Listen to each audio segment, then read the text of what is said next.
اپنی گود میں لینے کے بعد کہتے ہیں میں مبارکباد دیتا ہوں سیدنا غریب نواز کی کمیٹی کو، اور یہ مستحق ہے اس چیز کے جنہوں نے غریب نواز کے نام پر لڑنے کا اہتمام کیا۔ انہوں نے کوئی غلط نہیں کیا بلکہ غریب نواز کے طریقے کو زندہ فرمایا۔ سبحان اللہ، سبحان اللہ۔ جو غریب نواز کے راستوں کو اپناتا ہے، اللہ اکبر، پھر غریب نواز فرماتے ہیں کہ وہ ہمارا ہو جایا کرتا ہے۔ وہ جو غریب نواز کا پھر اللہ پاک ان کی مدد بھی فرمایا کرتا ہے۔ اللہ اکبر۔ نواز نے ان لوگوں میں سے ایک بچے کو اپنی گود میں لیا اور لینے کے بعد آگ میں کود گئے، آگ میں بچے کے ساتھ کود گئے۔ اب اللہ اکبر، جب لوگوں نے اتنا دیکھا، اور غریب نواز نے یہ کیوں کیا؟ اس لیے کیا کہ اگر میں اکیلا جاتا ہوں آگ میں تو ان کی پوری توجہ میری طرف نہیں ہوگی، اور جب ان کے بچے کو اپنے ساتھ لے کر کودوں گا تو ان کی پوری توجہ میرے اوپر ہو جائے گی، پورا فوکس میری طرف ہو جائے گا۔ چیخ اور پکار نکلنے لگی اور کہنے لگے بابا یہ کیا کیا؟ ہمارے بچے کو جلانے کے لیے آگ میں کود گیا۔ کچھ دیر کے بعد آپ اس آگ سے الگ نکلے۔ رب کعبہ کی قسم، سیدنا غریب نواز کے ایک بھی بار آگ نہیں جلا۔ سبحان اللہ۔ یہ شان ہے میرے خواجہ کی۔ اجی تعجب کی بات تو یہ ہے کہ جس بچے کو لے کر اپنی آغوش میں کودے تھے اس بچے کو بھی آگ نہیں۔ یہ کرامت ہے۔ چل گئی، اب دو لوگ ملے، آپ سے کہا کہ ہمارے پاس کچھ خرچے کے لیے پیسے نہیں ہیں، ہمیں پیسے کی ضرورت ہے، یا ہمیں کھانا کھلا دیجئے۔ آپ نے کھانا کھلایا، پھر کہنے لگے کہ ہمیں پیسے کی بھی ضرورت ہے۔ آپ نے جو کچھ ان کے پاس تھا غریب نواز کے، اللہ اکبر، انہوں نے پیٹ کا خیال نہیں کیا، اپنے جسم کا خیال نہیں کیا، ہاں خیال کیا تھا اگر انہیں چنتا جتاتی تھی تو عشق نبی کی جتاتی تھی۔ عشق نبی میں ڈوبنے کے بعد لوگوں کو عامی طور پر ان کا خیال بھی رکھا کرتے تھے، اور فرمانے لگے کہ لو یہ کھانا ہے اور یہ میرے راستے کا سفر کا جو سامان ہے میرے پاس، ان کو بھی تم لے لو۔ اب وہ آپ تو بڑھنے لگے، آگے بڑھ گئے غریب نواز۔ ان میں سے دو نے ان کا پیچھا کیا، غریب نواز کو پکڑا، اور پکڑنے کے بعد کہنے لگے آپ ہمیں جانتے ہیں، آپ ہمیں پہچانتے ہیں؟ آپ نے فرمایا کہ میں تمہیں جانتا بھی نہیں ہوں، پہچانتا بھی نہیں ہوں، لیکن میں نے اپنے نانا کے طریقے کو زندہ کیا۔ سبحان اللہ۔ ایک انسانی اعتبار سے اللہ اکبر میں نے تمہاری مدد کی ہے۔ پھر کہنے لگے کہ تمہیں پتا نہیں ہے ہم ڈاکو ہیں، اور آپ نے ڈاکو کی مدد کی ہے۔ یہ غریب نواز سے گفتگو ہو رہی ہے، اور آپ نے یہ بھی پرواہ نہیں کی کہ میں راستے کا جو سامان ہے ڈاکو کے حوالے کر رہا ہوں، اور جو آپ کے ساتھ میں پیسے تھوڑی ہے جو بھی ہے آپ نے ہمارے حوالے کر دیا، اور آپ نے یہ بھی خیال نہیں کیا کہ میں پڑھائی کرنے کے لیے جا رہا ہوں، میرے سفر کے لیے 1 مہینے کا سفر ہے۔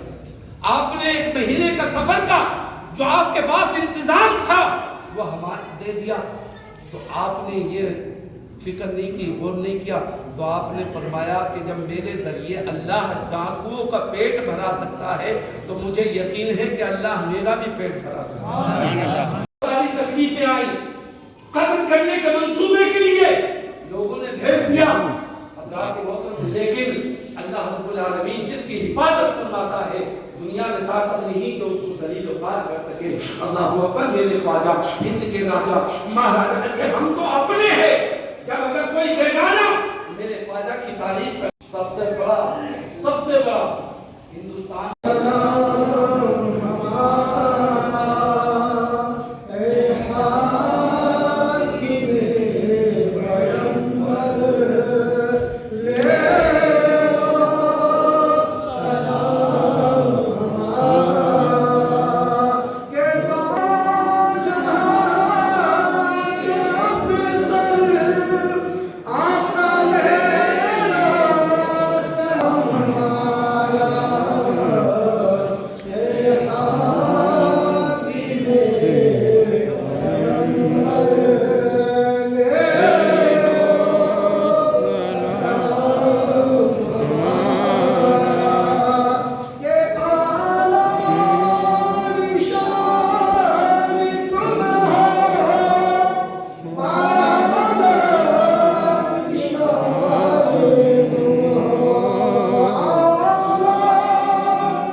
مولا